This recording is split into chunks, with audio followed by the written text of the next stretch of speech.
Good morning, all. Welcome back to Sew Granny Sew. I hope you're all having a wonderful day today. So I am trying to come up with a couple more last blocks to add to our baby girl quilt. And I thought with all these fun and exciting colors in there, why don't we go ahead and make a sunshine? So we're going to make a 9 by 9 inch block of the sun. So I thought that was kind of a whimsical thing we can add into it. So I got several different fabrics that we've used in the different blocks laid out here. And I have this for the base of the sun. So I know I want the square, and I'm going to move these out of your way here, and I'll try to frame this in for you.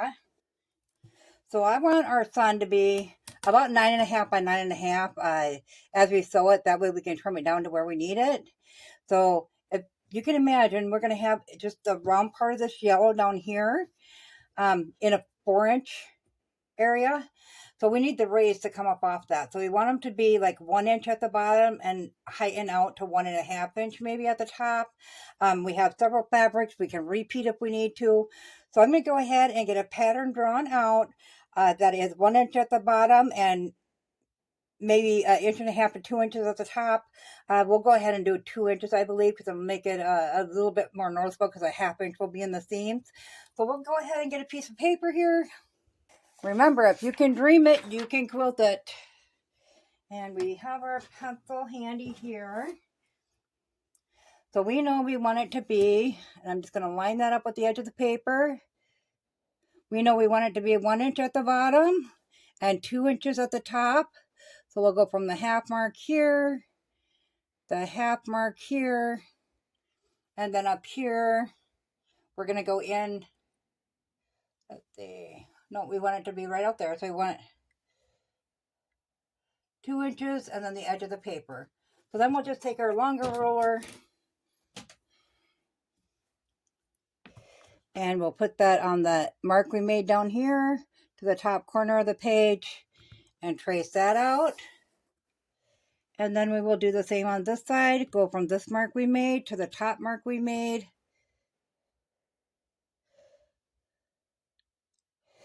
And draw that out. Okay, so we do only need it to be 9.5. We'll figure out which, line that up with that mark. And figure out where that goes at. I do a lot of scrapping, planning on paper. So if you had just some free paper laying around, I drawn up a grid and I make copies of that so I can plan my quilt out on grid, which really helps. So we're going to go ahead and cut that out. So we got that template. So this is our template for that. We will go ahead and do this at the bottom corner at the way end so it gets exactly the size we need that. So I'm just going to go ahead and start taking my fabrics. And I'm going to cut, let's see, 1, 2, 3, 4, 5, 6, 7. I'm going to go ahead and cut 2 of each right off the bat. So I'm just going to lay my, get that nice and laid flat. Lay my template right there. And then you just take your ruler, lay that over top. If you wanted to, you could actually line that up and tape that onto your ruler. If you had a bigger ruler, you know, maybe you'd need 2 though to do one on each side. And you're going to take your rotary cutter and you're going to cut right down that line.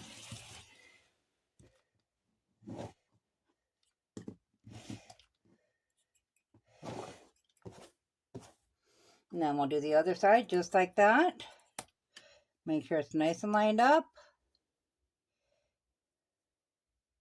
Maybe you have a template that's similar that you could just use a template.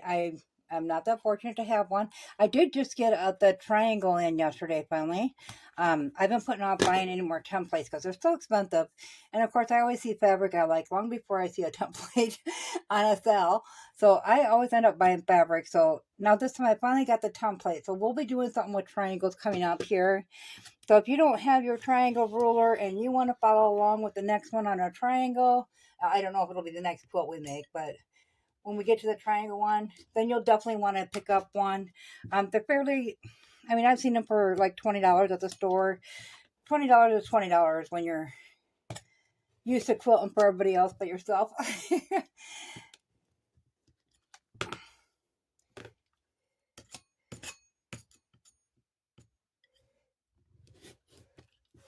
Okay, so we got that first set cut out. So we got 2 of that color. And now we'll just move on to the next color. So I'm just going to go ahead and get through all my colors, get all my pieces cut out, and then I will meet you back here. I have all of our shapes cut out. I'll call them shapes because I really don't know what shape they are. We do have a couple pieces, this stripe here and this stripe here, that we were only able to get 1 of each. However, as the fabric fell, naturally when cutting it, I did have a couple extra pieces in that similar shape. So we'll just set those aside and we'll use those if we need to. So I'm going to go ahead and give these all a fresh iron, and then I'll meet you back here and we'll get this laid out. I have all of our pieces ironed flat here. So now we're just going to lay them out, and I kind of did that as I was ironing them, splitting them up into different colors in a row so we don't have 2 of the same colors next to each other.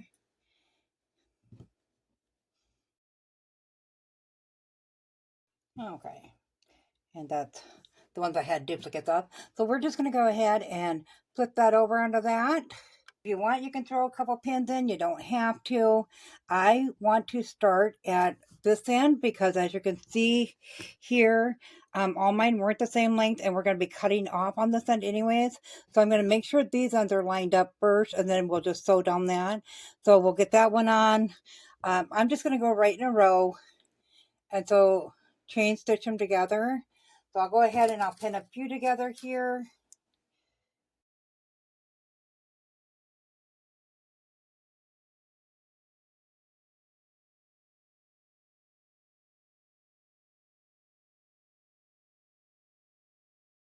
Quite how many strips we're going to need yet. I'm going to go ahead and start with these.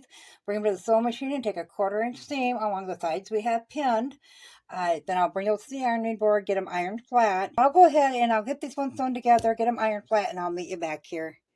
I have the first round all sewn together and ironed flat. So that is what they'll look like when you got 2 of them together. So I went ahead and I did sew together our extra 2 strips I had laying aside, in fear that we're not going to have enough by the time we get these next seams in. But now we're just going to take and set the 2 once you got it laid out in the order you want it in. We're just going to take it and set the 2 and repeat that same process and do that 1/4 inch seam down there on all of your, I don't know what shape to call these, on all of your pieces. You're going to just do that 1/4 inch seam down the side. And then we'll iron those flat and come back, and we'll keep going until we got all of this together. So I'll get it all together, get it ironed flat, and I'll meet you back here. All this sewn together and ironed flat, and it definitely looks like rays of sunshine. And as you can see, I just ironed all the seams one direction. So for the next step, this is a little backwards, so it's kind of hard for me to think far enough ahead to totally grasp this picture here. But we are going to put our corner piece a little bit over, so we got that 1/4 inch seam on there, and line that up. And then I am just going to lightly draw this out of where I'm going to cut it down to. And I'm leaving myself a little more than a 1/4 inch that way for error. Okay, then we'll go ahead and we'll cut around that part.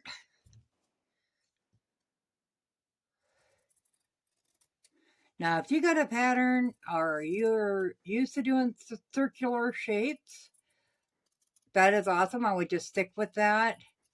I am not. I normally don't use patterns, as I've said many times. However, it would really help in this situation. So now we're just going to go to the sewing machine, and we're going to sew 1/4 inch, and we're going to turn that as we feed it through.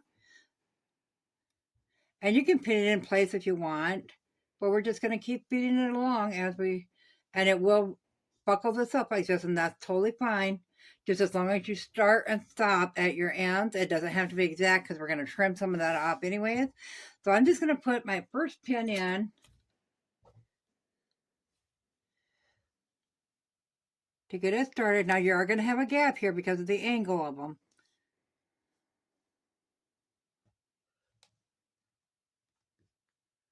I guess you can't really see that. So we're just going to line that up. with the edge there and get that pin put in. If you want, you can put a couple pins in it. I'll do a couple just to show you, but I normally only put the starting pin in because it likes to ruffle up as you're putting your pins in as well, and it just makes it a little more complicated for sewing. Then we'll go ahead and put a second one in. So you can just go all the way around, and then you're just going to take a 1/4 inch seam and you're going to pull that up there to match up as you go along. So your edges totally match up, and you're going to do that all the way along. And then when you iron that flat, then it's going to take that pucker out of there. So I'm going to go ahead and get this sewn on, iron it flat, and I'll meet you back here. We have that sewn on and ironed flat. So just a 1/4 inch seam all the way along. You do want to take that slow to make sure you're lining up your edges. And then when you iron it flat, it should lay fairly flat. If you want, as a sewer, I started off with the quilts and then went to quilting for the longest time. And you'd learn that you should snip your edges there. If you want to go through and snip it, you can certainly do that. I'm just going to leave it like it is because it is laying nice and flat. So we're going to leave it like that. And we're going to go ahead and get this block trimmed up into an actual block. So this is a 9.5 inch square. So I'm just going to go ahead and start by lining up my corner here and getting some straight edges along the bottom sides. And I don't want to cut too much of either one of these end pieces down. So I'm just going to cut a little, leaving at least a good 1/2 inch, maybe a little more. We'll kind of balance it out for the simple fact that if you don't leave enough, you're going to have a 1/4 inch in a seam. So you want a little bit of it showing. So we got it kind of centered there. We'll go ahead and trim that up. Well, that's not. Okay, then we'll go ahead and trim that up. And we're just going to do the two sides. I need to go over just a little bit.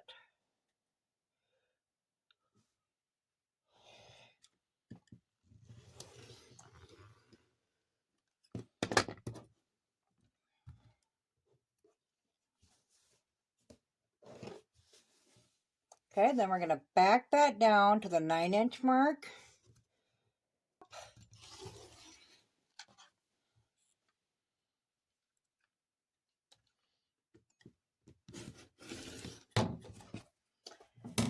And we now have a nice little sunshine block to put in our quilt. I think that's adorable, you guys. I would love to do a full sun of that. That to me looks like the perfect size for the sunshine rays at 1 inch down here and 2 inches up there. So let me know in the comments below, guys, what you guys think of that one. I'm really liking that one. As always, guys, if you found this video useful, go ahead and give it a big thumbs up. It really helps our channel grow. If you haven't subscribed yet, go ahead and click that subscribe button because we'd love to have you here at So Granny Sew. Thanks all. Have a good day. Bye.